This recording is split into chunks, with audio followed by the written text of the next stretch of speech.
Kung marami ang nag-aasam ng anak ay meron ding iilan na hindi pa handang maging magulang. Kaya nga nakakapagdesisyon sila ng padalos-dalos at pagdating ng panahon, gusto nila yung pagsisisihan. Ganyan ang eksaktong kapalaran ni Elena, ang ating kabarangay ngayong Sabado, at naisin man niyang ibalik ang kahapon. Hinding-hindi na yon mangyayari at ang tanging magagawa na lang niya ngayon ay magsisi. Handa ka na bang makarelate sa kanya? Alamin natin yan sa kwento ng pag-ibig, buhay at pag-asa sa nangungunang Barangay Love Stories. Dear Papa Dudut, kumusta po? Itago niyo na lamang po ako sa pangalang Elena.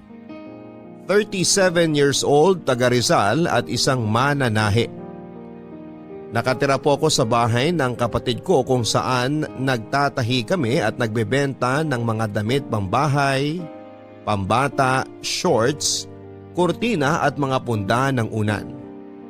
May pwesto rin po kami sa Tagaytay, Tiangge at online seller sa isang shopping platform. Bukod sa pananahi ay inaalagaan at binabantayan ko rin ang mga anak ng kapatid ko, lalo kapag nasa Tiangge sila para magtinda. Close po kasi kami ng mga pamangking ko at parang nanay na rin ang turing nila sa akin. Masaya naman po ako kapag inaasikaso sila. Papa Dudut, thankful po kami sa mga blessings namin ngayon dahil kahit may pandemya ay unti-unti na po kaming nakakaraos sa araw-araw. Noong maliliit kasi kami ay sobrang hirap ng buhay. Nasa Tondo pa kami noon nakatira at napadpad na lamang sa Rizal dahil taga rito ang mga kamag-anak ni tatay. Kaya masasabi kong dito na rin ako nagkaisip. Namasukan bilang tindera ng isda at gulay si nanay sa isang talipapa sa bayan ng Angono, samantalang tubero at karpentero naman ang hanap buhay ni tatay. Tatlo po kaming magkakapatid at ako ang panganay. Siyempre lahat ng magulang walang gusto kundi ang makapagtapos ang mga anak nila sa pag-aaral. Yun din ang pangarap sa amin ni nanay at tatay, Papa Dudut. Kaya ginagawa nilang lahat para maigapang lamang ang pang-araw-araw na baon at gastusin namin sa school. Lagi rin nilang pinapaalala sa amin na unahing makapagtapos bago mag-asawa. Simula bata ako ay tumatak sa akin ang bili na yon ng mga magulang namin. Kaya nga hanggat maaari ay iniiwasan kong i-entertain yung mga batang lalaki na nakikipagkaibigan sa akin. Wala po ako naging boyfriend mula elementary hanggang high school, kaya tuwang-tuwa sina nanay at tatay sa akin.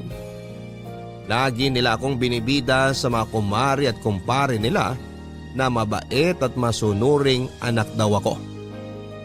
At hindi raw sila makapaghintay na makagraduate ako sa college nang sa wakas ay magkaroon na ng profesional sa pamilya namin.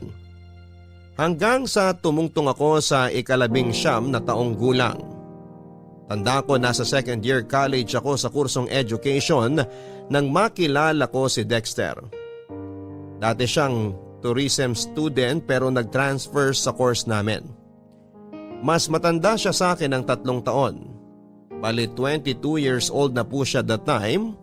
Mabait po si Dexter at mabilis kaming nagkapalagayan ng loob. At makaraan ng ilang buwan, lumalim po ang aming pagkakaibigan.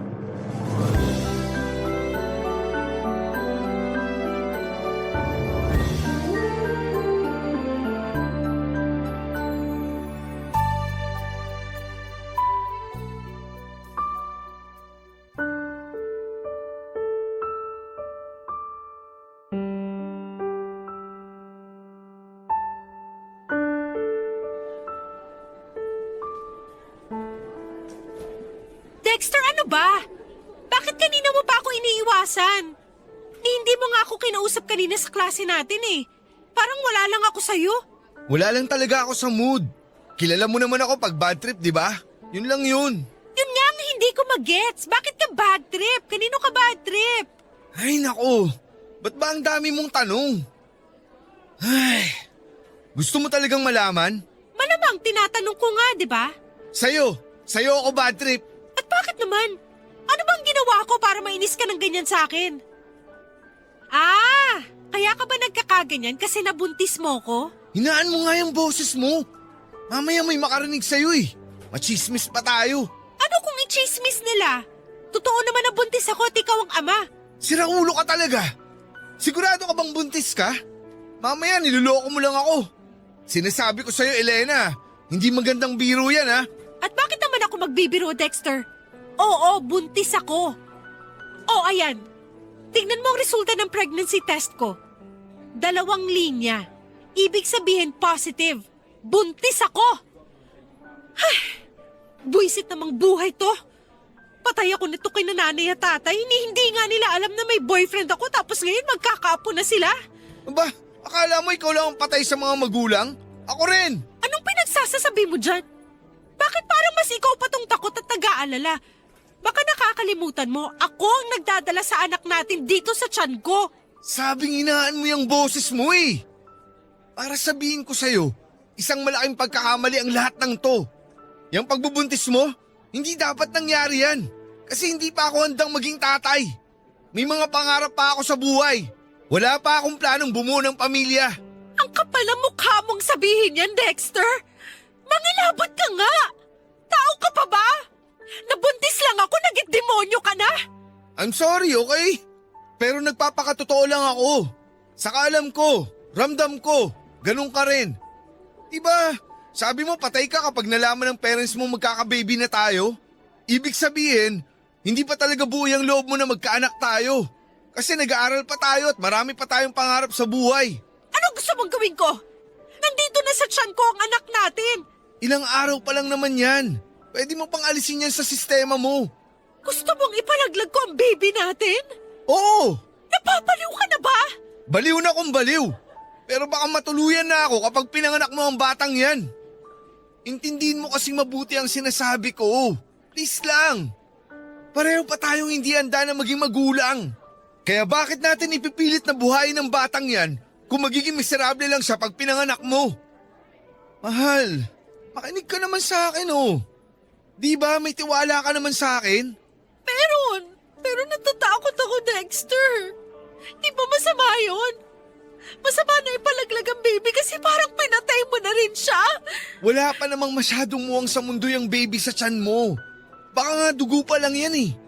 Kaya ngayon pa lang, alisin mo na siya. Huwag kang mag-alala. Kasama mo naman ako eh. Hindi kita iiwan. Makikita mo. Mas magiging okay tayo pag nawala ang anak natin.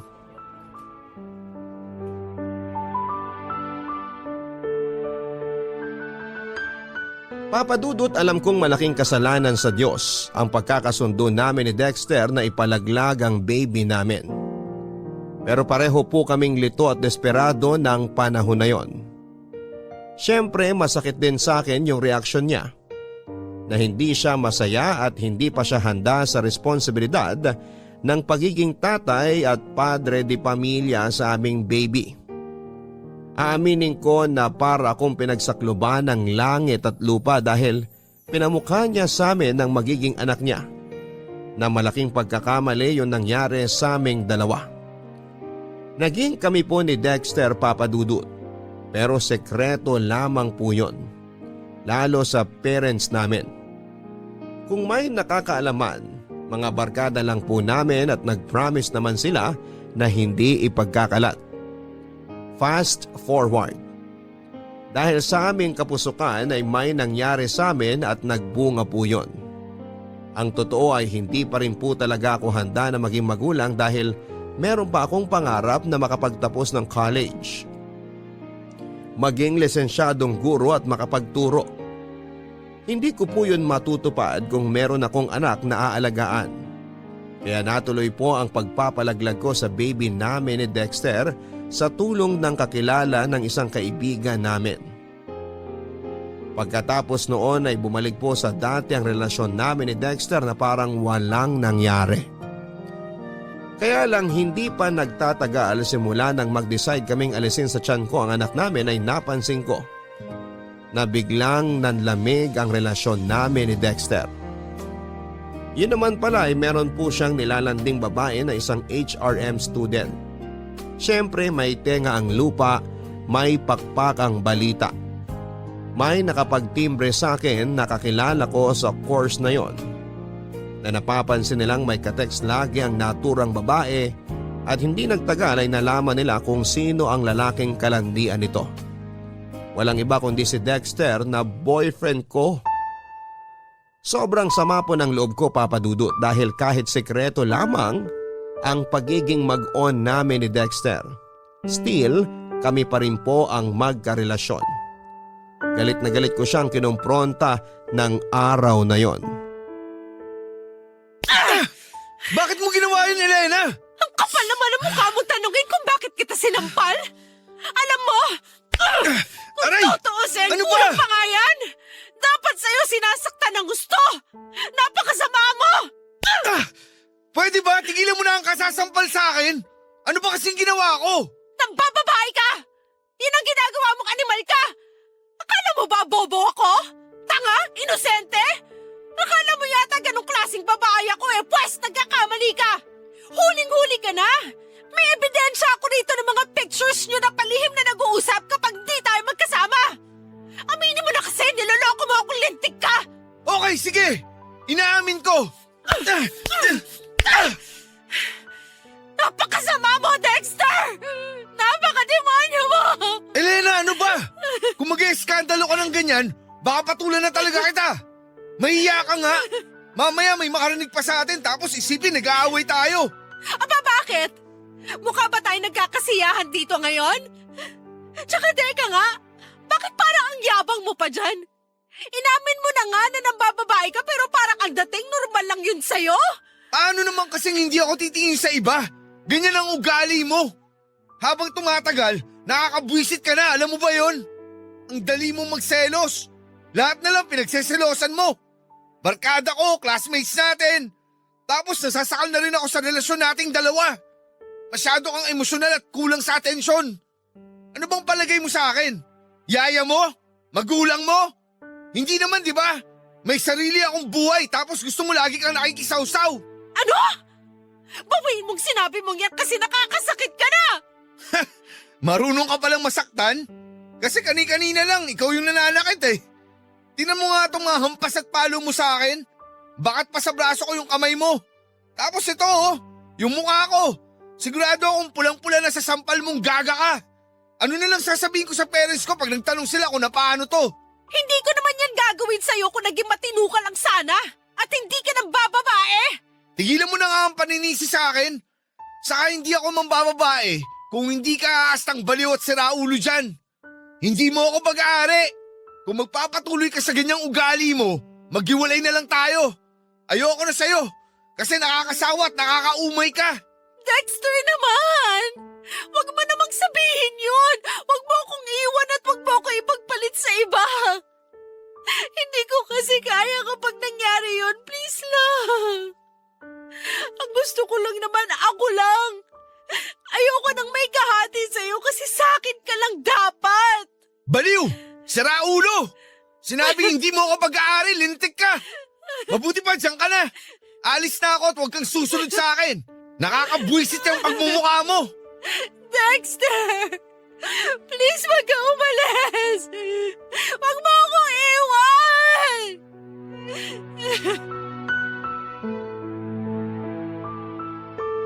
Yung masama na ang loob ko kay Dexter lalo pong sumama pagkatapos ng pagtatalo naming yon, Papa Dudut. Sa isip ko sa aming dalawa ako at wala nang iba ang mas may karapatang magalit at maghinanakit dahil sa katarantaduhan niya. Pero bakit parang ang ending ay kasalanan ko kasi masyado akong clingy sa kanya at pakiramdam niya ay nasasakal na siya. Alam ko, Papa Dudut, na excuses lang niya ang mga bagay na yon para mapagtakpan ng kasalanan niya. At siya ang lumabas na biktima sa aming dalawa. Kaya galit na galit po ako sa kanya ng panahon na yon. at kulang na lang ay isumpa ko siya, Papa Dudut. Ilang araw din po kaming hindi nagpansinan ni Dexter at mas mahirap yon sa parte ko dahil magkaklase kami. Tingin ko nga ay ako lang ang affected dahil mukhang ayos lamang siya. Nagagawa pa nga niyang makipagtawanan sa iba naming kaklase at sumama sa mga gimmick o inuman ng mga ito after class. Mahal na mahal ko po si Dexter, Papa Dudut. Tawagin niyo na po akong tanga, martir o himang. Pero may pagka-hopeless romantic kasi akong tao. Siya rin kasi ang first love ko at first boyfriend ko kaya gusto kong siya na rin ang mapangasawa ko. Kaya kahit may kasalanan siya sa akin at sa relasyon namin ay nagbulag-bulagan po ako sa mga kalokohan niya kahit harap-harapan na po ang pakikipaglandian niya sa ibang babae. May punto po na nagmanik-luhod ako sa kanya. Para piliin lamang niya ako kaso sa huli, iniwalayan pa rin niya ako. Hindi ko po kayang ipaliwanag yung sakit na nararamdaman ko ng panahon na yon. Daig ko pa ang sinaksak ng libu-libong patalim sa dibdib, sa braso, sa binti at sa katawan, pero buhay pa rin ako at nasasaktan. Hindi po ako kaagad nakapag-move on lalo na nang mag-drop out si Dexter sa pag-aaral. At nawala na lang bigla. Ang resulta, nawalan po ako ng gana. Tumigil na lamang ako sa pagpasok sa klase namin at hindi ko na natupad ang pangarap ng mga magulang namin na makapagtapos ako sa kolehiyo. Papa Dudut, disappointed po kasi sa akin ng parents namin at kitang-kita ko ang kalungkutan sa mga mata nila nang mag-decide akong tumigil na ng tuluyan sa pag-aaral. Nahihirapan po kasi akong mag-concentrate sa klase namin at para bang gusto ko na lamang magkulong sa bahay namin at magmukmok. Siyempre, palaisipan sa pamilya ko ang pinagdadaanan ko ng panahon na yon. Akala pa nga ni nanay ay may sakit ako. Kaya nangutang pa siya sa amo niya ng pera. Mapa-check up lamang ako sa doktor. Pero normal po ang mga medical test result ko. Kaya nakahinga ng maluwag si nanay. Sinabi ko sa kanya na huwag na siyang mag-alala sa akin dahil magiging okay din ako. Pagkalipas ng ilang buwan ay nag-decide po ako na tigilan na ang pagmumukmuk ko. Pero imbes na bumalik ang gana ko sa pag-aaral ay naisipan ko maghanap ng mapapasukang trabaho para makatulong sa mga magulang namin. Nag-apply po ako sa mga convenience store at swerteng natanggap ako bilang cashier. Tapos ay nagtrabaho din po ako sa fast food bilang all-around crew. Hindi nagtagal ay niyaya po ako ng isang agent na nagre-recruit ng panahon na yon sa fast food ng isang mall kung saan ay nakatambay lang naman ako at naghihintay sa kaibigan ko. Bale, sinama niya ako sa grupo ng mga ino-orient nila para maging call center agent. At dahil kahit papaano, tiwala naman ako sa English at pronunciation ko ay sinubukan ko. Tapos nakapasa po ako at nag-start na mag-training. Nang maging regular po ako at sumisweldo na ng mataas kesa sa dati kong trabaho, nakatulong na po ako sa mga gastusin namin sa bahay at pagpapaaral sa mga kapatid ko. Kahit papaano ay naging proud po ako sa sarili ko dahil nakikita kong nagkakaroon ng direksyon ng buhay ko. 1.5 taon na po ako noon bilang call center agent nang maglaro ang tadhana. Kung kailan kasi tuluyan na ako nakamove on kay Dexter na first love and first boyfriend ko, ay saka naman biglang nag-cruise ang landas naming dalawa, Papa Dudut.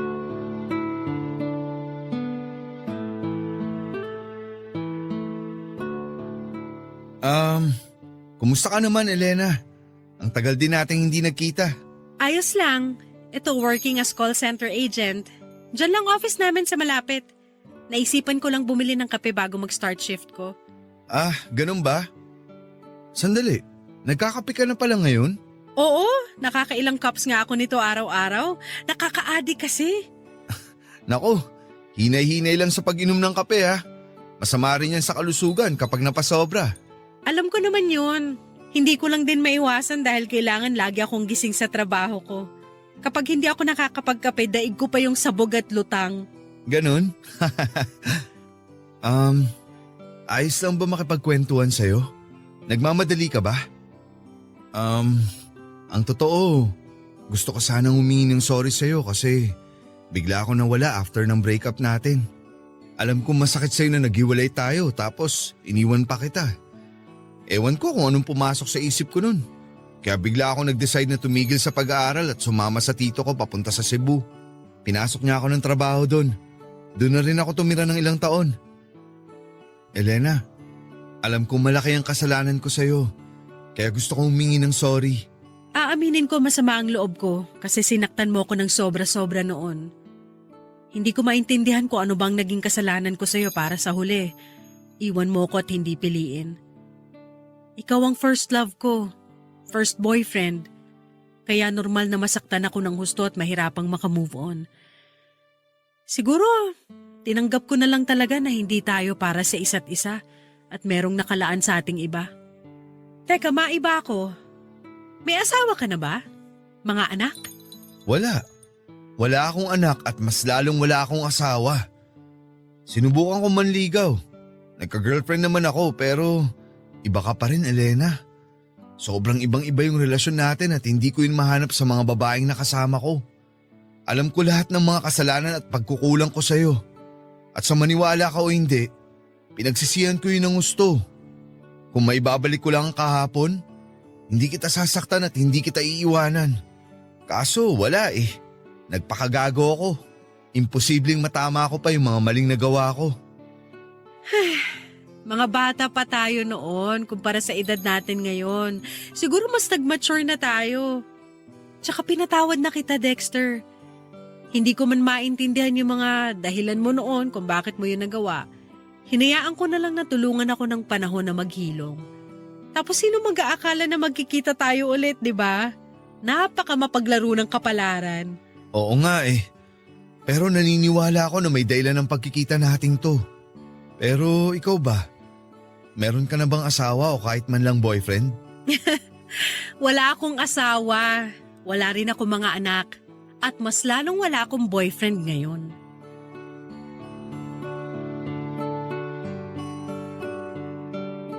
Papa Dudut, naniniwala po ba kayo sa kasabihan na first love never dies? Ako kasi ay oo at napatunayan ko yon nang magkita ulit kami ni Dexter sa isang convenience store bago ako mag-duty sa trabaho.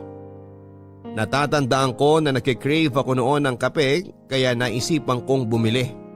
Tapos yun na nga, nakita ko siya at sobrang nakakamangha na parang ewan yung pakiramdam nang magkumustahan na kami.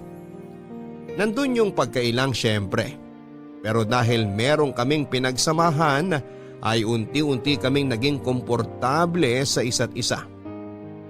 Nang makapag-share kami ng buhay namin at mga nangyari after our breakup, pakiramdam ko ay nabunutan ako ng malalim na tinik sa lalamunan, Papa Dudut.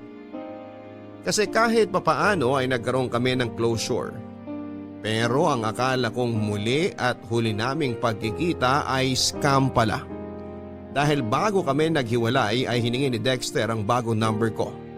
Nung una ay nag-alangan ako pero sa huli ay nangibabaw pa rin yung kagustuhan ko na makipag-reconnect sa kanya.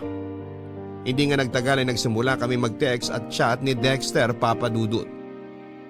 Aaminin ko na para kaming bumalik sa unang beses na nagkakilala kami kung saan bago sa amin ang isa't isa. Nakakatuwa at nakakakilig lang sa pakiramdam. Tulad noon, mabilis lang din kaming nagka-developan ni Dexter, Papa Dudut. At hindi nga nagtagal ay umamin siya na may nararamdaman siya para sa akin. Kabado, lito at excited po ako ng panahon na yon, Papa Dudut. Parang sinisilihan ng puwit ko kasi hindi ako mapakali. Ang bilis at ang lakas ng tibok ng puso ko na para bang bumalik ako sa pagiging teenager. Ewan ko, Papa Dudut, pero iba yung hatak ni Dexter sa akin. At bagaman natatakot na ulit akong masaktan, kaya pinipigilan ko ang puso ko na mahulog sa iba. Hinayaan ko po ang sarili kong mahalin ulit ang unang lalaking minahal ko. Sinabi ko pa nga sa sarili ko, by hook o by crook. Aaminin ko ulit kay Dexter na gusto ko pa rin siya.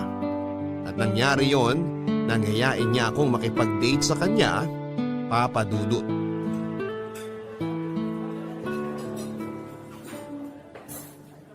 Elena, thank you ah. Thank you saan? Sa pagpayag mong lumabas kasama ko. Bakit naman ako hindi papayag? Siyempre, hindi kasi ako sigurado kung, alam mo na, kung pareho pa rin tayo ng nararamdaman sa isa't isa. Paano ba to? Ang totoo kasi niyan, may feelings pa rin ako sa'yo. Tulad ng sinabi ko nung nagkita ulit tayo, iba ka sa lahat. At hindi ko mahanap sa iba yung katulad ng relasyon natin dati. Kaya nga sabi ko sa sarili ko, ngayon na nagkita ulit tayo, parehong single at walang commitment, tapos pumayag ka rin makipag-date sa akin ayoko nang sayangin yung pagkakataon na binigay sa akin ng Diyos para bumawi sa'yo at itama ang mga mali ko. Sana hindi ka masyadong nabigla sa mga sinabi ko, Elena. Ano ka ba? Ayos lang. Actually, hindi lang ikaw ang may gustong aminin. Ako rin. May aaminin ka rin? Ano yun?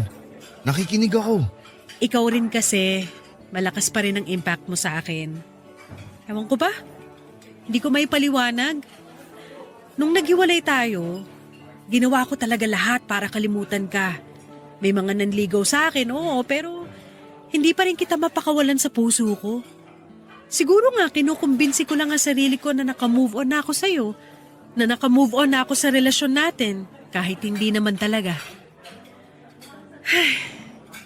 Masaya ako nung nagkita ulit tayo. Kabado rin syempre kasi hindi pa ako ready na marinig mula sa'yo na pamilyado ka ng tao. Pero matapos mong sabihin na wala pang ibang babaeng nakahihigit sa akin dyan sa puso mo, umasa ako na baka may chance pa tayo, Dexter. Tingnan mo nga naman oh. Nakakatuwang isipin na sinadya talaga na magkita tayo ngayon para bumawi sa isa't isa. Pangako, Elena, magiging mas mabuting boyfriend ako. Ngayon na tama na ang panahon para sa ating dalawa. Walang araw na hindi ko ipagsisigawan sa mundo kung gaano ako kaswerte na dumating ka sa buhay ko. Yun kung hahayaan mo akong ligawan kita. Ano, payag ka? Walang problema. Pumapayag ako. Basta promise mo sa akin na hindi mo na ako sasaktan katulad dati. Kasi kahit paano may takot pa rin sa puso ko. Pero syempre mas nananaig yung pagmamahal ko para sa'yo. Mahal din kita, Elena. Sobrang mahal. Pangako, magiging good boy na ako. Araw-araw kitang uunahin. Tiwala na akong mas magagawa at mapapatunayan ko na yun ngayon. Kasi nasa tamang edad na ako. Di hamak na mas mature na ako mag-isip kaysa noon. Kaya huwag kang mag-alala. Ligtas ka sa akin. At salamat pala sa pagkakataon. Huwag ka nang mag-thank you. Reserve mo na lang yan pag sinagot na kita. Ang tanong, sasagutin nga ba kita? Teka, di ba mutual na yung feelings natin? Oo, pero depende pa rin yun sa panliligaw mo. Naisip ko kasi baka magbago pa ang isip ko kaya dapat galingan mo. Matagal na yata akong magaling. Alam mo yan. Oo, at mayabang din. Kumain na nga tayo bago pa lumamig tong mga pagkain. The best daw ang steak nila rito. Oh, heto, tikman mo. Susubuan kita.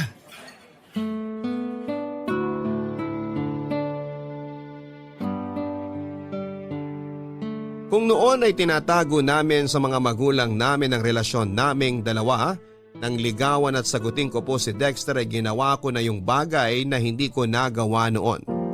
Yon ay ang ipakilala siya sa pamilya ko. Lalong-lalo na kina nanay at tatay.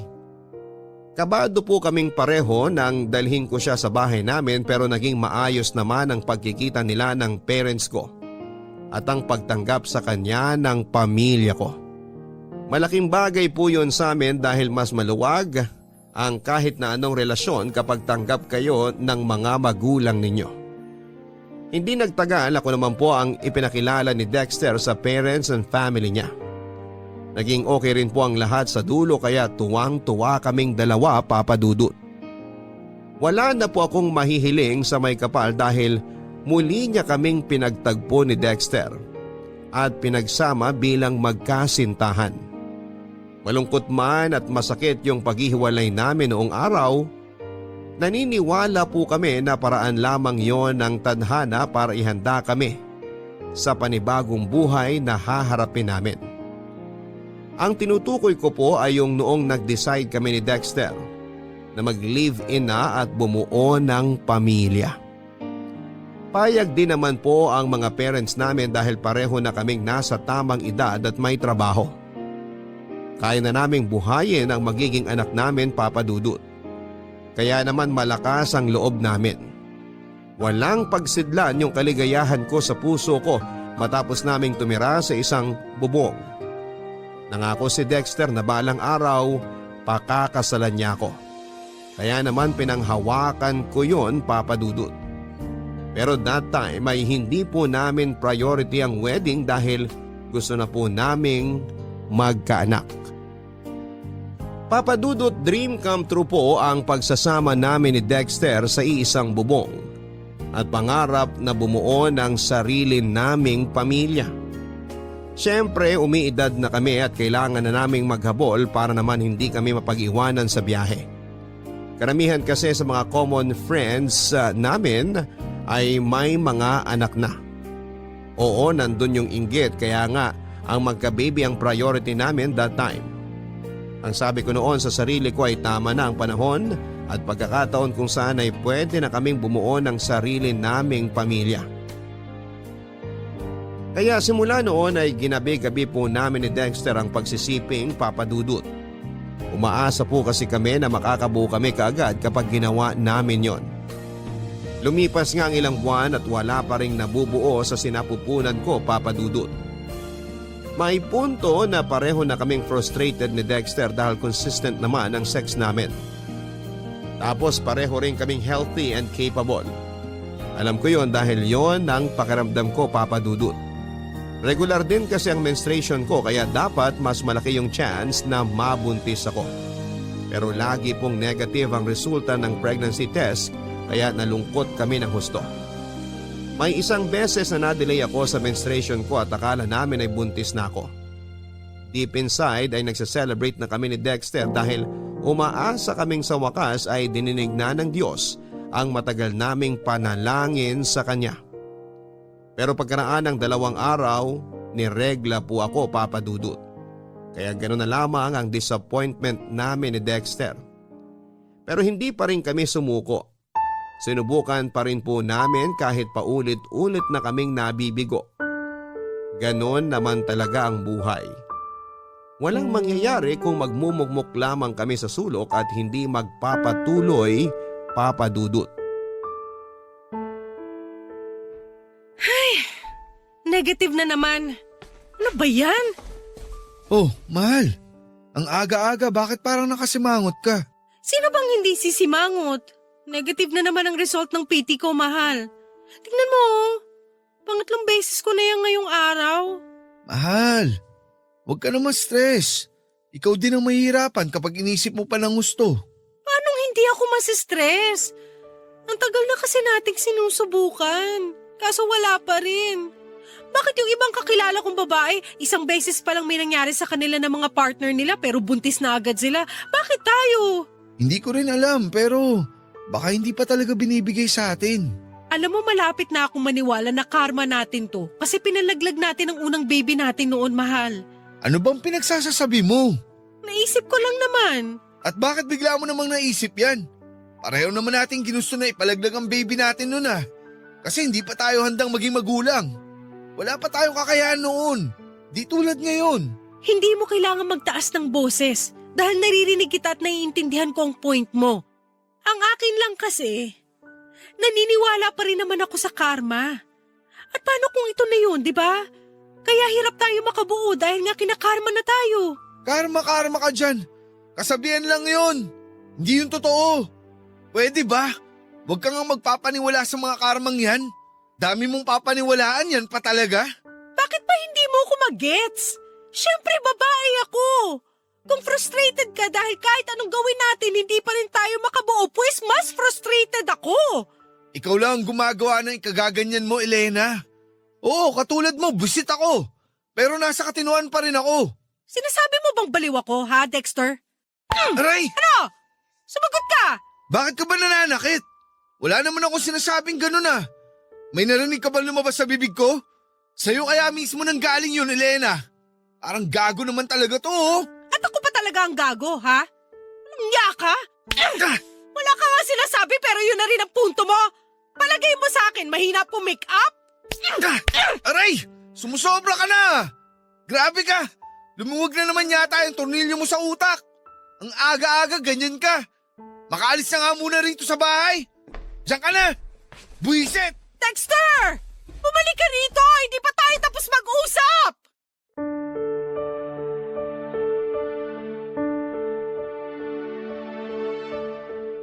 Aaminin ko, Papa Dudut, na matapos ang realization ko na yon sa posibilidad ng mababang tsansa na makabuo kami ni Dexter ay mas doboble ang frustration na nararamdaman ko sa kaloob-looban ko.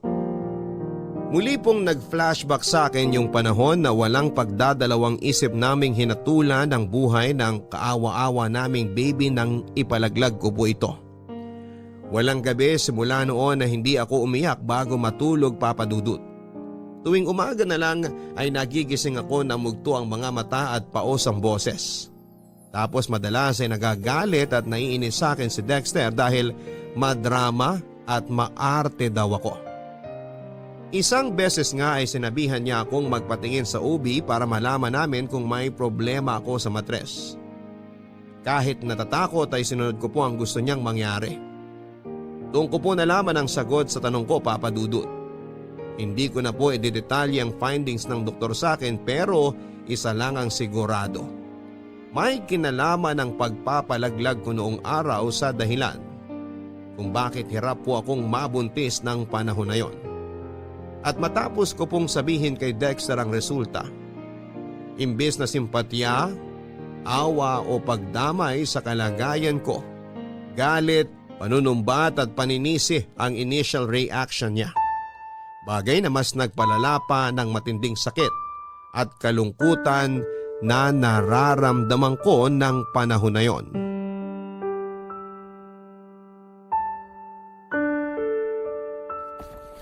Dexter, pwede ba huminahon ka lang?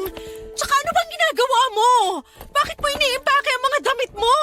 Huminahon? Paano ako hihinahon? Sige nga! Pagkatapos mong sabihin sa akin na nagka-problema yung matres mo dahil sa pagpapalaglag mo noon, ano bang reaksyon ang inaasahan mo? Matuwa? Pwes, tong muang to, tuwang-tuwa ba? Nakakainis ka, Elena! Ikaw pala ang may problema kaya hindi pa rin tayo nakakabuo. Hindi ko naman kasalanan yun ah. Hindi ko rin ginusto, Dexter. Sana naman intindihin mo ang sitwasyon. Ewan ko kung paano gagawin yung sinasabi mo pero nahihirapan na akong intindihin ka. Tapos malalaman ko pa yung resulta ng test mo. Lalo na ako nabwisit sa'yo. Kaya nga naisip kong umalis muna rito sa bahay eh. Kasi ayaw kita makita o makasama. At saan ka naman pupunta? Kahit saan. Doon sa bahay ng kumpare ko. Sirang ulo ka talaga. Kung ano-anong pumapasok dyan sa kukote mo, mas malala ka pa sa akin. Sa palagay mo ba masaya ako malaman yung result ng mga test ko? Nalulungkot ako at nasasaktan, Dexter. Maraming pumapasok sa isip ko, lahat yung negative thoughts. Sinabi ko sa'yo kasi gusto kong damayan mo ako bilang partner. Pero bakit ganyan ang asal mo? Tapos gusto mo pa akong iwanan? Mahiya ka nga! Napakamakasarili mong tao! Hindi ko kasi alam kung anong mararamdaman eh. Hindi na tayo magkaka-baby, Elena. Hindi na tayo magiging magulang. Hindi sa hindi, pero mababa lang ang chance. Eh di ganun din yun. Kasalanan mo talaga to eh. Ewan ko sa'yo, hindi ka nakakaintindi. Mababa ang chance pero hindi ibig sabihin 0% na ang posibilidad na makabuo tayo. Please, Dexter. Alam ko nabibigla ka lang kaya ganyan ang reaksyon mo. Pero naniniwala naman ako na kapag hindi tayo sumuko o huminto, magkakatotoo rin ang pangarap natin magka-baby. Magkakaanak rin tayo. Wala namang imposible basta willing lang tayong sumubok ulit. Huwag mo na akong pasahin kung sa dulo paulit-ulit lang din tayong mabibigo, Elena. Huwag mo kasing isipin na mabibigo tayo, Dexter. Huwag kang nega, okay? Tsaka, partners tayo rito. Tapos bigla mo akong iiwanan. Nangako ka sa akin na hindi mo nagagawin namang iwan. Nakalimutan mo na ba? Nakakasama ka ng loob.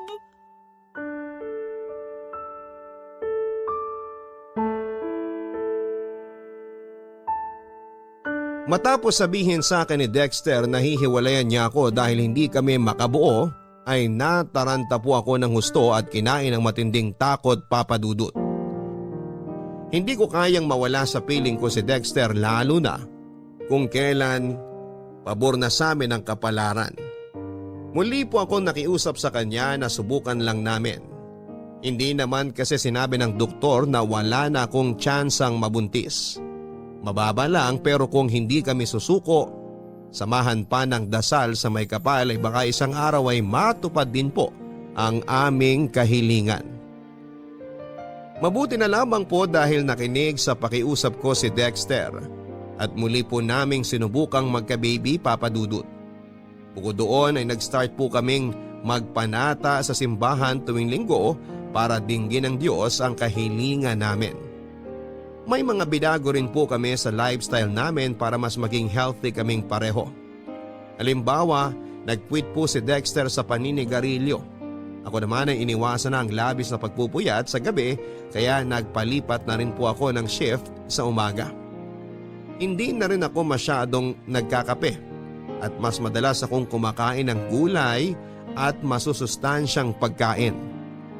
Mabilis po na lumipas ang 2 taon na punong-puno ng pag-asa at pagkabigo. Sa wakas, nangyari ang matagal na naming gustong mangyari ni Dexter. Yon ay nang mabuntis na ako, Papa Dudut. Sobrang saya po naming dalawa ni Dexter, Papa Dudut. Dahil sa wakas ay nagkatotoo na ang matagal naming hiling. At yon ay nang sabay naming makita ang 2 guhit sa pregnancy test kit na ilang beses naming inulit, makasigurado lamang na tama at positibo talaga ako. Naiyak pa nga ako noon matapos yakapin ng mahigpit ni Dexter, Papa Dudut. Kasi sino ba naman ang hindi magiging emosyonal, hindi ba? Ang tagal-tagal naming hinintay ang sandaling yon kung saan ay mabubuo na ang aming munting pamilya. Anak na lamang po talaga ang kulang sa aming pagsasama. Kung maingat na po ako noong bago ako mabuntis, mas naging maingat po ako during my pregnancy, Papa Dudut. Ganon din si Dexter sa akin, hanggat maaari ay lagi niya akong sinasamahan sa check-up ko sa OB ko. May point na pinag-resign niya rin ako sa work para hindi nakukompromiso ang kalusugan ko, pati na ang baby. Hindi nga nagtagal ay unti-unti po akong nagkaroon ng baby bump, kaya lalo kaming naging masaya at excited ni Dexter. Mabilis po na lumipas ang ilang buwan, kabuwanan ko na. At ng araw na mga anak ako, nasa tabi ko lamang po si Dexter, Papa Dudut, kaya nabawasan yung takot at pangamba ko. Hi, mahal. Handa na ang hapunan. Thanks, mahal. Kaso parang hindi ko kayang umalis sa tabi ng baby natin. Tingnan mo kung gaano siya ka-cute. Naku! Oo nga eh. Ang himbing ng tulog niya. Para siyang anghel. Ilang araw pa lang tayong nakakauwi rito sa bahay galing ospital. Pero mukhang komportable na siya agad. Akala ko nga maninibago siya eh. Mukhang mabilis naman siyang naka-adjust. Ay, hanggang ngayon hindi pa rin ako makapaniwala na may baby na tayo, mahal. Dati hinihiling at pinagdarasal lang natin siya, pero ngayon tingnan mo, kapiling na natin siya. Kahit ako hindi rin makapaniwala, mahal. Minsan nga tinatapik-tapik ko pa ang mukha ko kasi baka nananaginip lang ako. Sampalin mo nga ako para magising na ako kung panaginip man to. Patawa ka rin, no? Seryoso ako doon. Pangako, gagawin ko ang lahat ng makakaya ko. Maibigay lang sa anak natin ang lahat ng pangangailangan niya. Alam kong hindi ako perpektong tatay, pero sisiguruhin kong hindi ako magkukulang. Magtatrabaho ako ng mabuti at kikita ng pera para pagandaan ang kinabukasan niya. Alam ko namang gagawin mo yon dahil mahal mo ang anak natin, Dexter. Hindi lang mahal. Sobrang mahal. Ang tagal natin siyang hinintay. Akala natin hindi na siya darating. Pero mabuti na lang hindi tayo sumuko. Salamat, Elena. Kasi hindi mo rin ako sinukuan ng mga panahon na ayoko na. Ay, nahihiya talaga ako sa'yo eh. Dahil sa inasal ko ng mga panahon na yon. Naduwag ako. Para akong hindi lalaki.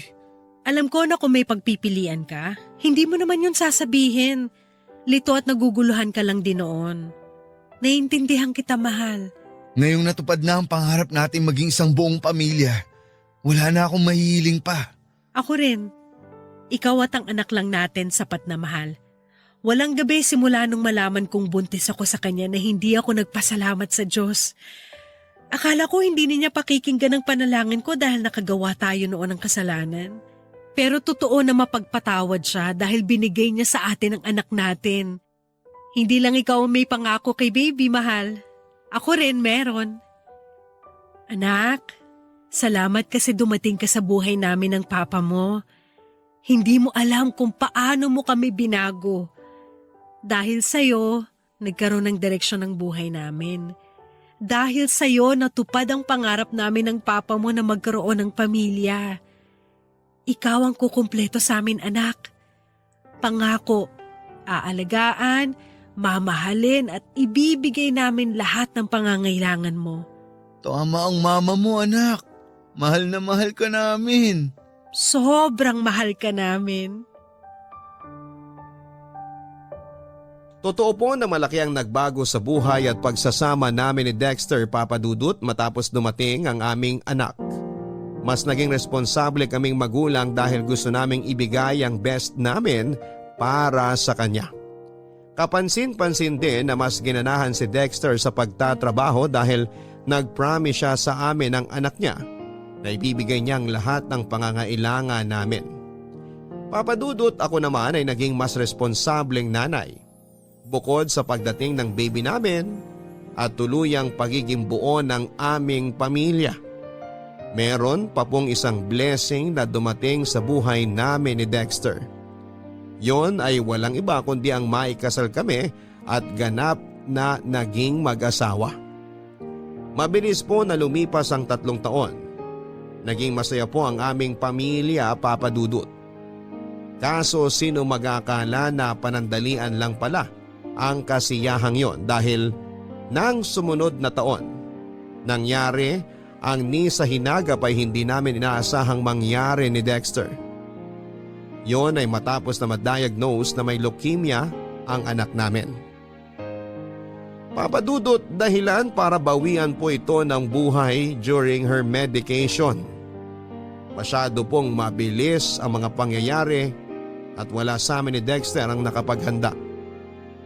Bilang magulang na namatayan ng anak, kulang po ang salitang masakit para i-describe ang nararamdaman namin ng husband ko, Papa Dudut.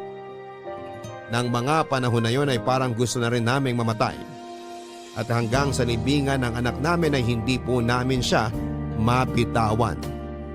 Ngunit kasabay ng pagkawala ng anak namin, meron pa po palang matinding pagsubok na darating sa buhay at pagsasama namin ni Dexter. Bagay na lalong nagpadurog sa puso ko, Papa Dudut.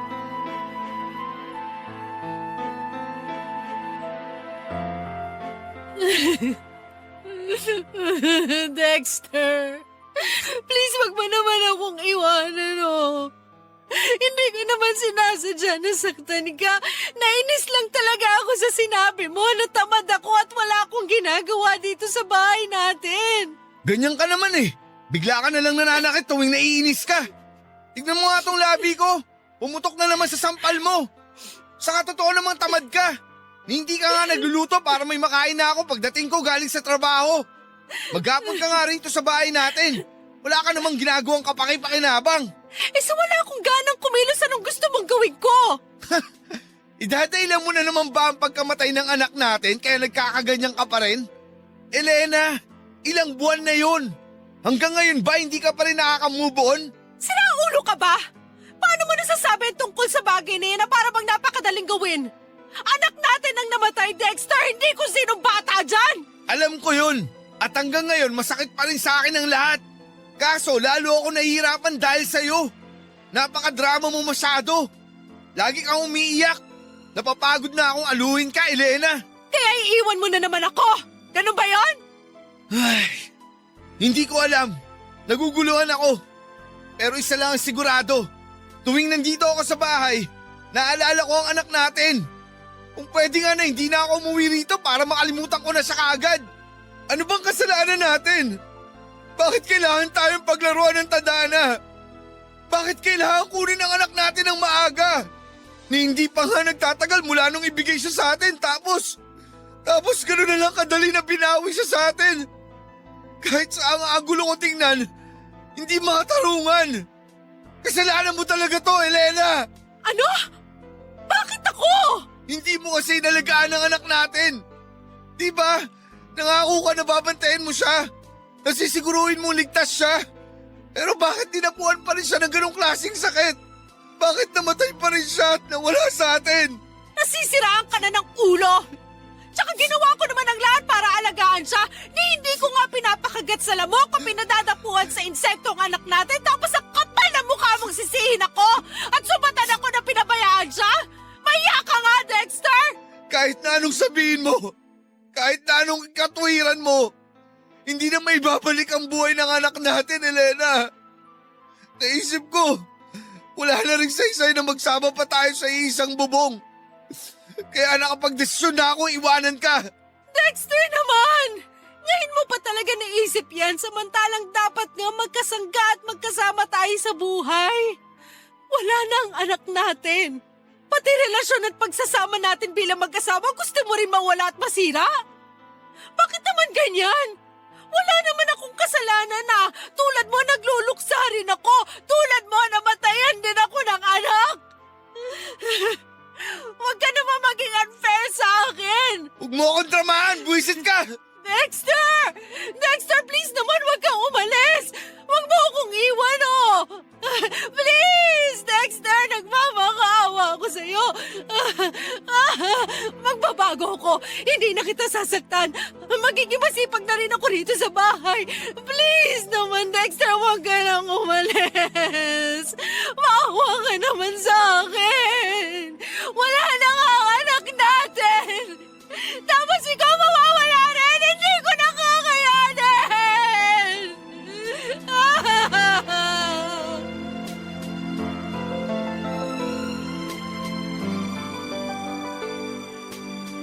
Hindi na po talaga maayos ang relasyon namin ni Dexter ilang linggo matapos mailibing ang anak namin, Papa Dudut.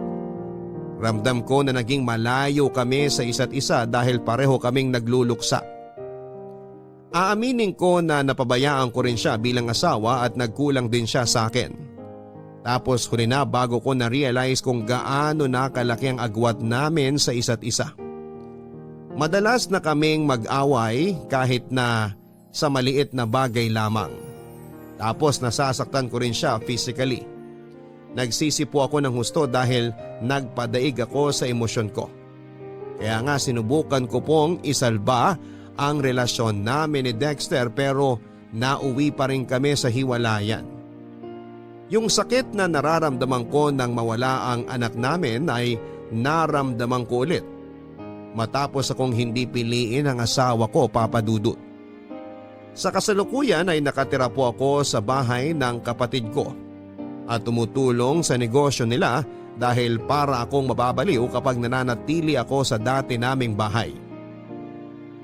Hanggang sa ngayon ay aaminin ko na may mga gabi pa rin umiiyak ako bago matulog at paulit-ulit kong tinatanong ang Diyos kung totoo bang mag-isa na lamang ako sa buhay dahil kinuha na niya ang aking anak at nagkahiwalay na naman kami ni Dexter.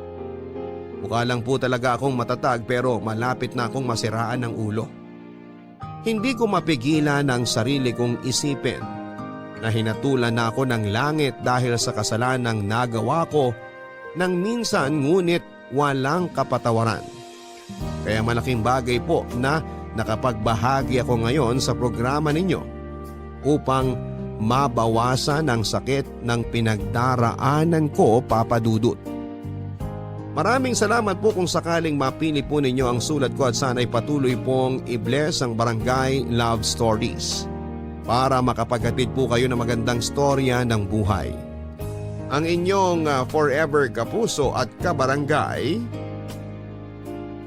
Elena.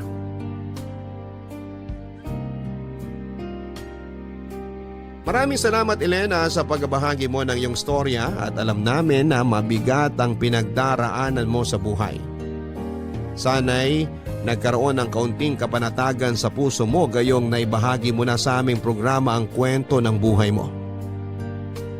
Mga kabarangay, kapag po tayo ay gagawa ng isang desisyon, siguraduhin po natin at pag-isipan po natin ito ng maraming beses. Dahil mahirap magsisi sa huli. Minsan kahit kapatawaran ay hindi na po ibinibigay sa atin dahil nahatulan na tayo. Magkaganon pa man ay ipagpatuloy pa rin natin ang pagbabagong buhay at pagiging mabuting bersyon ng ating mga sarili. Hanggang sa muli, ako po si Papa Dudut sa mga kwento ng pag-ibig, buhay at pag-asa sa Barangay Love Stories number 1. Posible na sa ikalawang pagkakataon sa kanilang relasyon ay baka maayos na yung mga gusot at hindi pagkakaunawaan. Ikaw, kapuso, naranasan mo na bang makapagbigay o mabigyan ng second chance?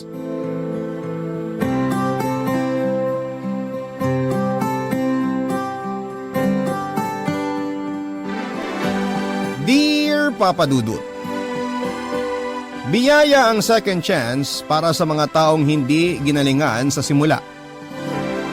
Ako nga pala si Kyla, 35 years old ako noong naganap ang aking kwento. 1 taon na ang nakakalipas. May nakarelasyon po ako for 10 years na itago na lang natin sa pangalang Toto. Kaedad ko rin po siya. Sa loob ng 10 taon na relasyon namin ay naging masaya naman kami pareho. Marami ang nag-expect na kami talaga ang magkakatuluyan, Papa Dudut. Marami kaming mga kabatch na nagkahiwalay pero going strong pa rin kami noon. Marami ang nakaramdam ng inggit at marami ang nagtanong kung ano nga ba ang sekreto ng aming relasyon. Sagot ko sa kanila noon ay marami. Marami kaming naging sekreto. Isa sa mga naging sekreto ko noon, ayaw ko talagang magpakasal kay Toto. Nabuking ang sekreto kong yon nang minsang ayain niya akong mag-dinner sa bahay nila. Walang espesyal na okasyon ng araw na yon kaya hindi ko inakala na magpo-propose na pala siya sa akin. Never naming napag-usapan ang tungkol sa kasal kaya nagulat talaga ako sa ginawa niya. Nalaman kong matagal na pala niyang planong pakasalan ako, Papa Dudut. Hindi nga lang siya makakuha noon ng tamang tiyempo.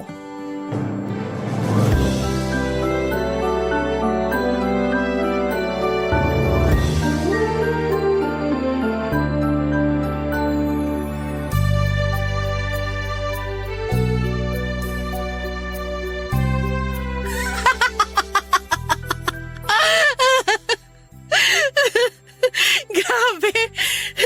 Muntik nang maubos yung lakas ko sa kakatawa. Tipirin mo ang lakas mo. Mahaba pa ang gabi.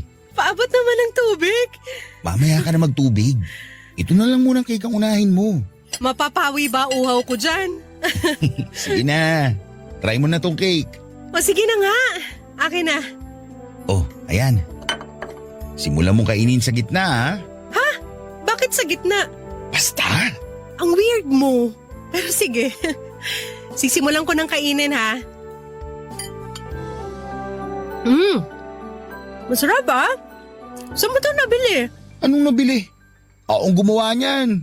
Talaga ba? Marunong ka? Teka, titikman ko ulit, ha? Baka nagkamali lang ako nung unang subo ko. Masarap talaga. Tsaka, teka, parang may nakagat ako. Check mo kung ano naagat mo. Ano kaya yun? Sing-sing? Bakit may sing-sing sa cake? Anong ibig sabihin nito? 10 taon na rin tayo, Kayla. Sa loob ng 1 dekada, wala akong ibang minahal at gustong mahalin kundi ikaw lang. Toto, Sa totoo lang, unang buwan pa lang natin, naramdaman kong ikaw na yun eh. Ikaw na yung gusto kong makasama hanggang pagtanda. Ang babae magiging ina ng mga anak ko. Kahit gaano pa sila karami. Toto, teka lang. Alam ko dapat dati pa ako nag-propose bago ako mag-30. Yun din kasi ang buyo sa akin ng mga kabatch natin eh. Sabi kasi nila, iso nyo raw yung mga babae. Toto, makinig ka muna. Pero sa tingin ko, perfect lang yung timing ko ngayon. Pareho na tayong stable sa mga buhay natin. Tsaka di ba, nagawa na rin naman natin halos lahat ng nasa bucket list natin? Meron pang isa sa bucket list ko na gusto kong gawin. Bago ko tuloy ang maging masaya. Ano yun? Pwede natin pagtulungan dalawa kapag mag-asawa na tayo. Makipaghiwalay sa'yo. Ha? Sorry, Toto. Dapat matagal ko nang sinabi sa'yo to. Hindi ako handa sa'yo. Kung hindi ka handa magpakasal ngayon, naiintindihan ko. Baka marami ka pang gustong gawin o kaya gustong i-explore. Kaya gets ko na… Kailangan ko nang i-explore ang buhay ng mag-isa. Nawala ka. Anong ibig mo sabihin? Ayoko na, Toto. Mag-break na tayo. Ang labo naman, Kayla. Hindi malabo. Malinaw sa akin na ito talaga yung gusto ko. Bakit yan ang gusto mo? Kasi hindi na ako masaya. Alam mo, kung dahil lang to sa biglaang proposal ko sa'yo, sige, sorry, binabawi ko na. Kunwari, wala na lang nangyaring proposal. Okay na ba tayo? Akin na yung singsing. Itatago ko muna hanggang maging ready ka na. Hindi na ako magiging ready pa sa'yo kahit kailan. Kasi ayoko na. Pwede bang tanggapin mo na lang yon? 10 years tayo. Wala sa tagal ng pagsasama yon. I'm sorry, Toto. Pero bakit? Saka na lang natin pag-usapan. I'm sorry, aalis na ako. Kayla, sandali! Ilang beses akong kinulit ni Toto sa totoong dahilan kung bakit ako nakipaghiwalay sa kanya. Ang sinabi ko lang ay hindi na ako masaya. Sinabi ko na kailangan kong mapag-isa dahil 10 years akong nakulong sa relasyon namin. Hindi siya nakontento sa mga sagot ko, Papa Dudut. Sa totoo lang, kahit naman ako ay hindi rin nakontento. Aaminin ko na kaya ako nakipaghiwalay kay Toto dahil hindi naman ako sigurado sa kanya umpisa pa lamang. Nadala lang din ako noon ng kagustuhan kong makasabay sa mga kaidaran ko na may mga karelasyon na. Naging kami kahit na hindi ako attracted sa kanya. Sinubukan ko lang. Nagstay pa rin ako kasi masyado nang komportable ang buhay ko na kasama siya. Kahit na hindi ko naman nakita ang future ko sa kanya. Sa mga unang araw na nakipaghiwalay ako sa kanya ay nakaramdam ako ng freedom. Nakahinga ako at nakatulog ako ng maayos. Matagal din kasi akong nabother sa feelings ko para kay Toto. Pero noong nagawa ko ng makipaghiwalay sa kanya, pakiramdam ko ay naging malaya na talaga ako. Doon ko napagtanto na tama ang desisyon kong iwanan na siya, Papa Dudut. Kahit nakaramdam ako ng konsensya dahil pinatagal ko ang relasyon namin para lamang sa wala. Alam kong nasaktan ko siya, Papa Dudut, pero mas nanaig sa akin na tapusin ang lahat kesa umasa pa siya.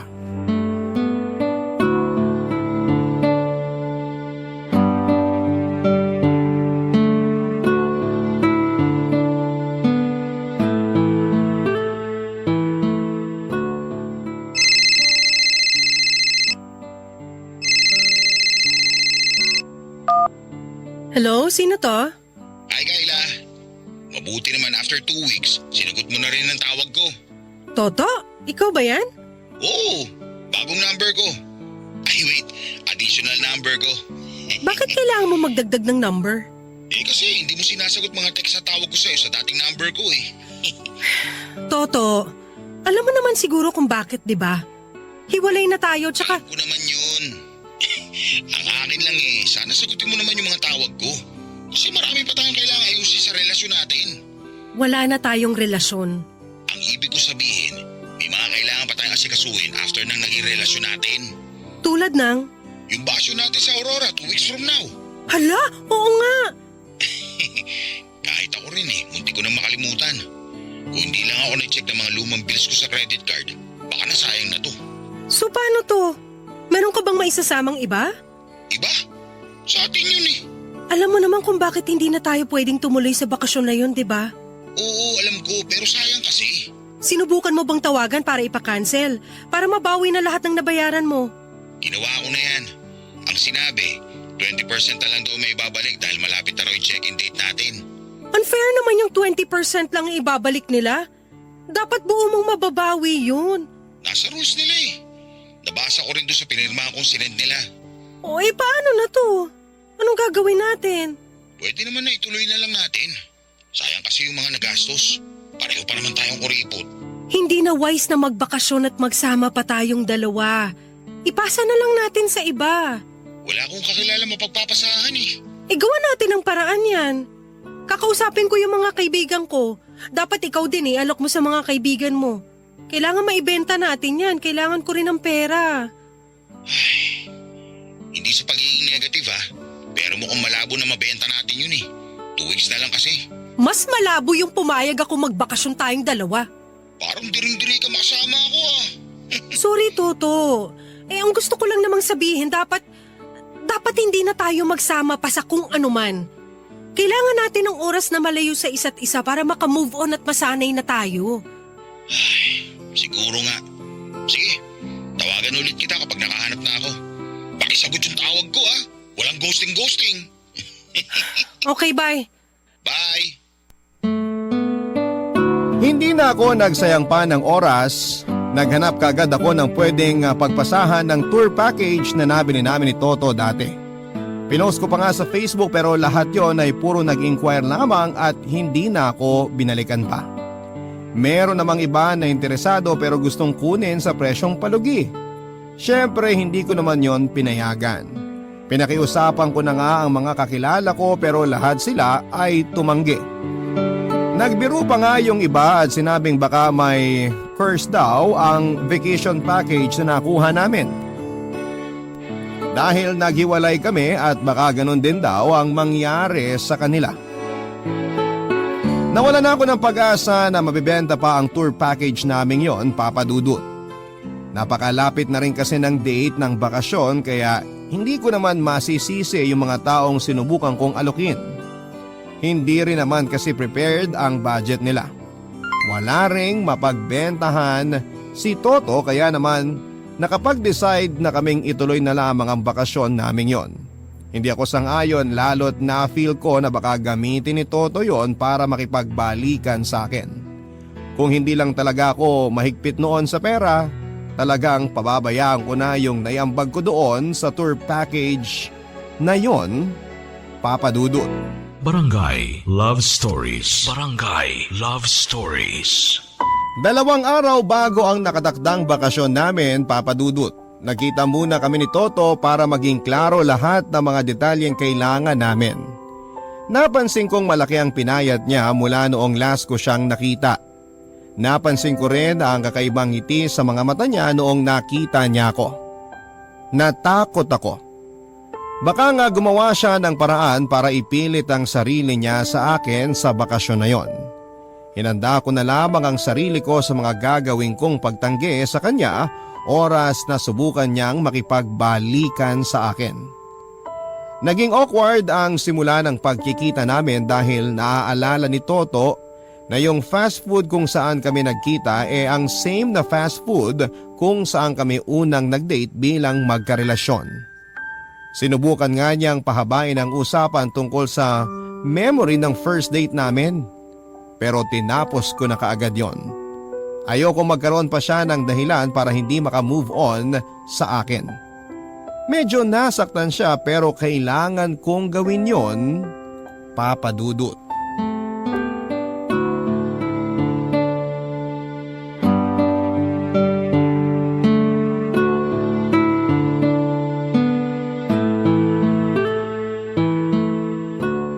Toto, kung gusto gusto mo maging maayos ang bakasyon natin, huwag kang bring up sa mga nakaraan natin. Hindi mo naman ako masisisi kung may bigla akong maalala. Tulad ngayon, nandito tayo sa lugar kung saan tayo unang nag-date. Kaya hindi ko maiwasang maalala yung… Toto, nandito ako para makipag-usap sa gagawin nating bakasyon, hindi para mag-reminisce. Sorry, Sana maintindihan mo kung bakit kailangan nating gawin to. naiintindihan ko naman. Pasensya na kung masyadong importante sa akin yung nakaraan natin. Importante rin naman yun para sa akin. Pero mas importante yung ngayon. Yung ngayon na wala na tayo. Para sa'yo, madali lang sabihin yan. Baka naka-move on ka na kagad sa akin eh. Hindi naman sa ganun. Ganun yun. Halata naman sa'yo. Kaysa mag-away pa tayo, di ko na lang papatulan yung mga ganyan mo. Okay. Pag-usapan na natin yung mga gagawin sa bakasyon. Hanggang 4 p.m. lang pala ako ngayon ha, dadaanan ko pa yung cake para sa birthday ni Mama. Ay, oo nga. Birthday nga pala ng tita. Alam na ba niya? Siya ang una kong pinagsabihan. So hindi na ako pwede pumunta sa birthday niya? Parang gano'n na nga. Okay. Mag-focus na lang tayo sa plano natin para sa bakasyon ha? Okay lang? Okay. So anong plano mo? Plano ko na mag-check-in sa ibang room sa hotel na nakuha natin. Hatian na lang kita sa ibabayad mo kung sakali. Hindi na, okay na. Kaya ko namang bayaran yon. Ikaw, ano pa bang may dadagdag mo sa plano? Plano ko sanang gamitin yung bakasyon natin para maliwanagan ka. Maliwanagan saan? Sa totoong nararamdaman mo para sa relasyon natin. Wala na tayong relasyon. Baka kasi nabibigla ka lang. Baka natakot ka lang nung nag-propose ako. Kaya nga binawi ko kagad, di ba? Hindi lang yun tungkol sa proposal mo. Kasi kung tungkol lang doon, di sana nung binawi mo yun, bumalik na ako sa'yo, di ba? Sigurado na akong ayoko na makipagrelasyon sa'yo. Walang masama kung susubukan mo maliwanagan pag magkasama na tayo sa Aurora para sa bakasyon natin. Baka kailangan lang talaga natin magbakasyon para ma-revive yung relasyon natin, hindi ba? Gagamitin ko yung bakasyon para mabigyan ka ng closure. Hindi closure ang kailangan ko. Ikaw. Totoo naman eh. Joke lang. Huwag mo namang pahirapan tong sitwasyon natin, please. Ang hirap lang kasi. Kaya nga kailangan din nating magbakasyong dalawa para ma-realize mo kung bakit hindi na tayo pwede sa isa't isa. Gamitin natin yon para sa closure mo. Gamitin natin para ma-realize mo kung bakit hindi nga talaga tayo mag-workout. Tignan natin. Pustahan? Pustahan? Anong pustahan? Pustahan kung kaninong plano yung mangyayari. Nagkapustahan patuloy kaming dalawa ni Toto, Papa Dudut. Sinabi niya kung manalo raw siya ay kailangan naming bigyan ng second chance ang relasyon namin. Sinabi ko naman na kung manalo ako ay titigilan na niya ako. Natuwa ko sa agreement namin, alam ko noon na ako ang mananalo at gagawin ko ang lahat para manalo dahil nakasalalay doon ang peace of mind at freedom ko. Sa unang araw na pagpatak namin sa Aurora ay hindi na kaagad maganda ang nangyari. Sa hotel kung saan kami mag-check-in ni Toto, noong tanungin ko yung room na kukunin ko sana para doon magstay at para hiwalay kami ng kwarto ay wala na raw silang available para sa akin. Nagkamali daw ang receptionist at inakala niyang may mababakante pero wala pala. Napagod na rin kami sa biyahe kaya hindi na kami nakipagtalo pa at pumayag na lamang ako magstay sa kwartong nabook naming dalawa ni Toto noon. Sinabi niya sa akin na mas makakatipid daw kung iisang kwarto na lamang kami. Sinang-ayunan ko naman ang sinabi niya dahil nagtitipid nga rin ako noon, Papa Dudut.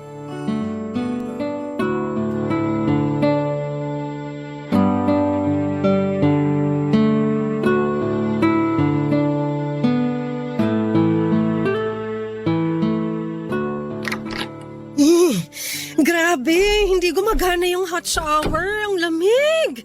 Sinabi ko naman kasi sa'yo kanina. Di ka pa kasi naniwala. Asan na yung extra bed na pinakuha natin? Wala na raw eh. Paano wala na raw? Nakuha na raw lahat ng extra bed. Yung ibang bed naman nila, pinalinis daw.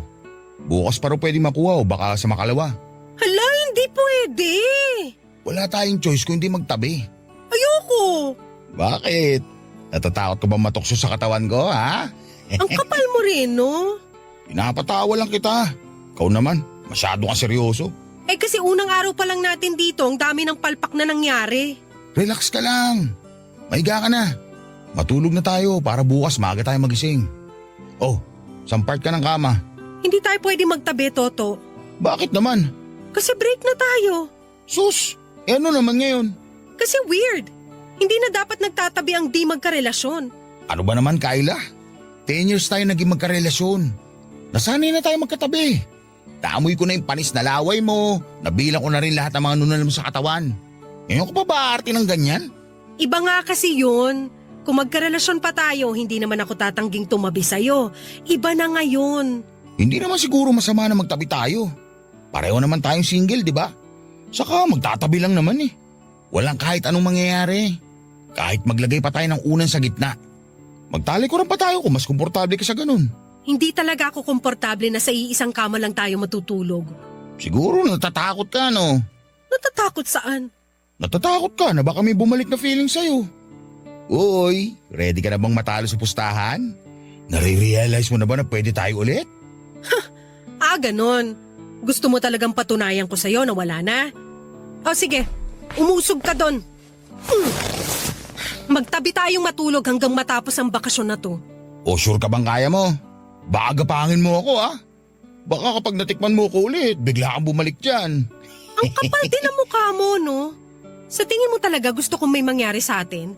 Walang mangyayari. Huwag magsalita ng tapos. Naku, alam mo. Kahit mga ilangan ng katawan ko, hindi kita kakalabitin. Manigas ka. Ay talaga? Talaga? Oo, talaga. Paano kung hawakan ko ang leg mo ng ganito? Toto, ano ba? Huwag mo nga akong hawakan sa leeg. Ang pasmado ng kamay mo eh. Di ba, dyan ka ginaganahan kapag ginahawakan kita sa leg? Dati yun. Bakit parang nag-init ka bigla? Dahil ba sa panahon o dahil sa akin? Ewan ko sa'yo. Matulog ka na nga. Toto, bakit mo ako hinalikan? Para mawala yung init ng katawan mo. O pwede rin, para madagdagan. Toto! Hayaan mo na kasi. Hindi naman to kasama sa pustahan natin. Miss na miss ko na eh. Alam ko namang miss na miss mo na rin. Toto. May nangyari sa amin ang gabing yon, Papa Dudut. Hindi na ako nakapag-isip pa. Mas inuna ko ang tawag ng laman at hindi naman ako magsisinungaling. Nagustuhan ko na may nangyari muli sa amin. Sexually compatible rin kasi kami ni Toto. Isa yon sa mga dahilan kung bakit nahirapan akong bitawan siya. Saka siya ang nakauna sa akin. Kaya rin mahirap tapusin yung relasyon namin dahil nangako ako sa sarili ko dati na kung sino ang makakauna sa akin ay siya na dapat yung huli. After na may mangyari sa amin ay pinag-usapan namin na hindi dapat yon makaapekto sa desisyon naming dalawa. Hindi ko naman sinara ang pintuan na may posibilidad muli na may mangyari sa amin lalo't hindi pa sanay ang mga katawan namin na hindi nagsisiping. Naging mature na lamang kami at sinabi kung may mangyari man ay hayaan na lang namin. Basta ang mahalaga noon sa amin ay hindi yon maging dahilan para maging awkward ang bakasyon namin. Sa totoo lang ay mas naging masaya nga ang bakasyon namin dahil sa nangyayari sa amin sa kamang dalawa. Barangay Love Stories. Barangay Love Stories. Naging masaya at komportable muli kami sa isa't isa dahil sa bakasyon na yon, Papa Dudut. Naalala ko tuloy yung friendship namin. Naging friends muna kami dahil pareho kaming church servers.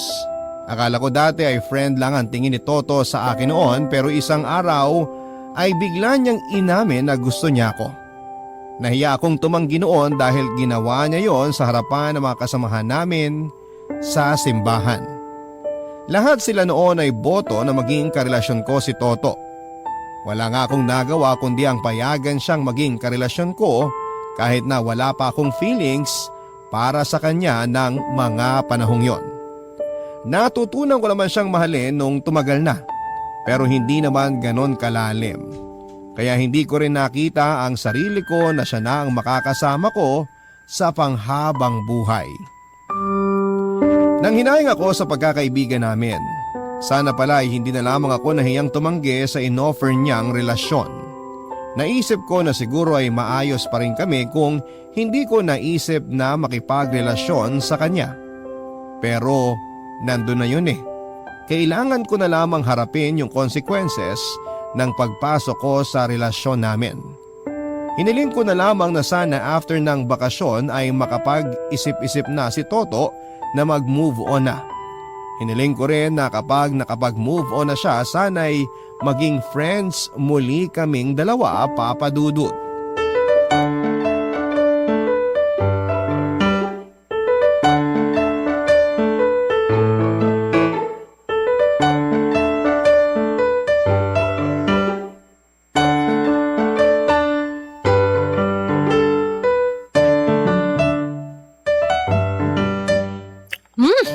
Ang sarap nitong manggang nasungkit mo ah.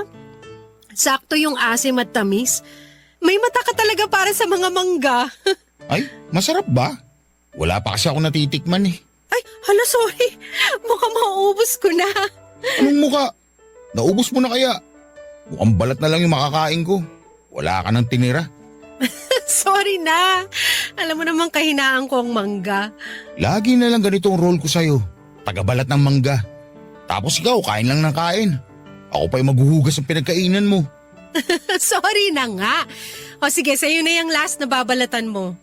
Bigla ako tuloy na alala. Ay, wag na lang pala. Nakakainis mag-overthink pa ako sa ginagawa mo. Baka kasi magalit ka eh. Ano ba yun? Wala. Naalala ko lang kasi nung nabuntis ka. Toto, Naalala ko lang kasi halos araw-araw mangga yung gusto mong kainin. Nung una akala ko paborito mo lang. Tapos after a month nalaman natin buntis ka. ayoko na sanang balikan yan. Kahit naman ako ayoko na rin. Masakit sa akin na nakunan ka. Wala man lang ako nung nawala ang baby natin. Mas maganda na nga rin na nakunan ako. Ha? Anong maganda ron? Gusto mong nawala ang baby natin? Kasi alam ko namang hindi tayo magkakatuluyan eh. So alam mo na dati pa? 4 years ago na yun ah. Dati mo pa naramdaman na ayaw mo na talaga sa akin? Sabi kasing wag nang pag-usapan eh. Hindi. Pag-usapan natin ngayon. Closure yung gusto mo ibigay sa akin, di ba? Di ba gusto mo manalo sa pustahan natin? Gusto mo talagang malaman yung totoo. Oo. Simulan mo yan sa umpisa. Mula nung nalaman nating buntis ako, natakot ako. Kasi na-feel ko na talagang hindi ako ready na makasama ka habang buhay. Doon ko naramdaman na ayoko na sa relasyon natin. Kaya pinagdasal ko na sana baka pwedeng bawiin ng langit yung pinunla niyang baby sa tiyan ko. At nangyari, nakahinga ako mula nun. Wow! Naging masaya ka pa pagkatapos? Mali man pero oo. Kasi nawala na ako ng nag-iisang dahilan para magstay sa'yo. Pwede na ako makawala sa'yo. Yun ang unang pumasok sa isip ko. Kating-kati ka na palang iwan ako. Bakit? 10 taon tayo, Kyla. 10 taon. Hindi ko alam. Basta naramdaman ko lang. Lalo na nung nabuntis ako. Hindi ako masaya at hindi ko tanggap na magkakaroon tayo ng anak. Lalo na't hindi naman ako sigurado kung gusto kitang makasama habang buhay. Baliktad pala tayo. Kasi ako nung nabuntis ka, doon ko napatunayan na gusto na kita makasama habang buhay. Ilalatag ko na lahat ha. Nakunan ako dahil rin siguro sa sobrang stress na naramdaman ko. Kakaisip na ayoko talaga sa baby sa sinapupunan ko. Na-stress ka? Paano ka na-stress? Alagang Paano tayo? Nakadepende pa naman ang pamilya mo sa'yo. at ngayon issue pala sa'yo yung pamilya ko? Matagal na. Hindi ko gusto na lahat sila nakadepende sa'yo. Anong maibibigay mong future sa pamilya natin? Para yun lang. Kaya ko naman pagsabayan ng sustento ko sa'yo at sa pamilya ko eh. Anong para yun lang? Malaking bagay sa akin yun. At alam mong in the long run, magiging problema natin ang pera dahil kakapusin ka. Alam mo, wag mo nang gamitin excuse yung pamilya ko para ma-justify yung pakikipag-break mo sa akin. Isa lang yan sa mga dahilan kung bakit ako nakipaghiwalay sa'yo. Pero sa totoo lang, marami pa. At ang maliliit na dahilan na yun lumaki. Hanggang sa isang araw, hindi ko na kayang dalhin pa. Kaya ka nakipaghiwalay. Oo. Okay, Anong okay? naintindihan ko na. Tara na, balik na tayo sa hotel. Mag-impake na tayo. Tapos na tong bakasyon na to. May nanalo na. May balak pa sana kaming puntahan noon pero napaaga ang pagbalik namin ng hotel. Hindi kami nag-imikan at naramdaman ko yung pait at galit ni Toto sa akin. Naintindihan ko naman ang kalagayan niya, isang bagsakan kung sinabi lahat ng nararamdaman ko at hindi ganon kadaling tanggapin yon. Ako naman kahit papaano nakahinga ng maluwag dahil sa wakas, naamin ko na rin yung matagal ko nang tinatago. Pagkarating namin sa hotel ay nagpalit lang si Toto at saka lumabas nang hindi nagpapaalam sa akin. Hindi ko na rin alam kung saan siya nagpunta, Papa Dudut. Kailangan niya siguro noon ng oras para mag-sink in sa kanya lahat ng mga sinabi ko. Ako naman ay nagstay lang sa hotel at inayos sa mga gamit namin. Bumalik si Toto bandang 2:00 ng madaling araw at naramdaman ko pang tumabi siya sa akin pero nakatalikod naman. May tensyon sa pagitan namin bukod sa una na nakapagitna. Nakonsensya tuloy ako sa mga sinabi ko, Papa Dudut. Lalo't naramdaman kong hindi pa handa si Toto sa mga sinabi ko. Kinabukasan ay wala pa rin kaming imikan. Hanggang sa terminal ay hindi pa rin ako kinausap ni Toto.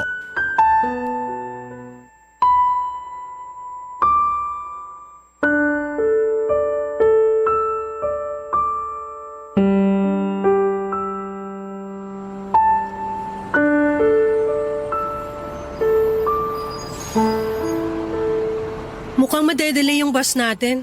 Alam ko. Di ba sinabi na kanina nung dispatcher? Sinubukan ko lang naman kausapin ka. Para saan pa? Alam ko masama loob mo sa mga sinabi ko kahapon. Okay na. Huwag na natin pag-usapan. Gusto ko lang walang bitterness na… Gusto mo pa rin talagang pag-usapan, no? O sige. Galit ako sa'yo kasi sarili mong anak ayaw mong ilabas sa mundong to. Dahil hindi ka ready mag-commit sa akin. Dinamay mo pa talaga yung magiging anak sana natin. Sa ayaw at gusto natin, damay talaga siya. Pero napaka-selfish mo para ipagdasal na wag mabuo yung bata. Yun yung naramdaman ko. Naging honest lang ako. Sana hindi ka na lang naging honest. Sana hindi ko na lang nalaman. Sinira mo yung pangarap ko na bumuo ng pamilya kasama ka. At least naliwanagan ka na, di ba? Ngayon alam mo na kung bakit hindi tayo pwede. Hindi lang maliwanag sa akin kung bakit yung magiging anak natin na walang kamalay-malay, nadamay. Alam kong mali na ipinagdasal ko yun pero nangyari na eh. Hindi ko naman pinalaglag yung bata. Kusang nawala sa akin kasi alam siguro ng tadhana na hindi pa ako ready. Kung una pa lang alam na ng tadhana na hindi ka pa ready, di sana hindi nabuo, hindi ba? Baka pinagbigyan ka lang ng langit kasi kawawa yung bata kung mabubuhay sa piling mo na hindi ka pa ready mag-commit. Ready ako mag-commit pero hindi sa'yo. I'm sorry, Toto. Pero yun ang totoo. Panalo ka na. Ha? Di ba gusto mo na magkaroon ako ng closure sa bakasyon na to? Okay na. May closure na ako. Panalo ka na. Toto. Hindi ka pa ba masaya? Hindi na kita kukulitin. Hindi na ako makikipagbalikan sa'yo. Toto naman eh. Pagbalik natin ng Manila, makukuha mo na yung premyo mo. Tinotoo ni Toto ang sinabi niya, Papa Dudut. Pagkabalik namin ng Manila ay hindi na niya ako muling kinausap pa. Pinadala na lamang niya lahat ng natirang gamit ko sa bahay nila at kahit yung mga niregalo ko binalik niya. Naging desidido talaga siyang mag-move on dahil masyado siyang nasaktan sa closure na naibigay ko. Nanalo raw ako sa pustahan naming dalawa pero Papa Dudut ang hindi alam ni Toto noon ay pareho kaming nanalo pero pareho kaming magkaiba ang premyong nakuha. Naibigay ko na kay Toto ang closure na gusto niya, nanalo ako. Hindi na niya ako kinulit na makipagbalikan pa dahil din sa bakasyon naming yon ay naliwanagan ako. Naliwanagan akong may nagkukubli pa rin pala akong pagmamahal kay Toto. Nanalo siya pero hindi niya nakuha ang premyong na pagkasunduan namin. Ang magkabalikan kaming dalawa. Huli na noong napagtanto kong nanalo rin si Toto sa pustahan namin.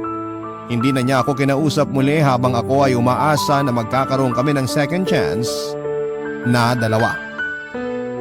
Nagkabaliktad kaming dalawa at alam kong magiging gano'n na yon forever dahil ayaw na talaga ni Toto na magkaroon pa kami ng ugnayang dalawa.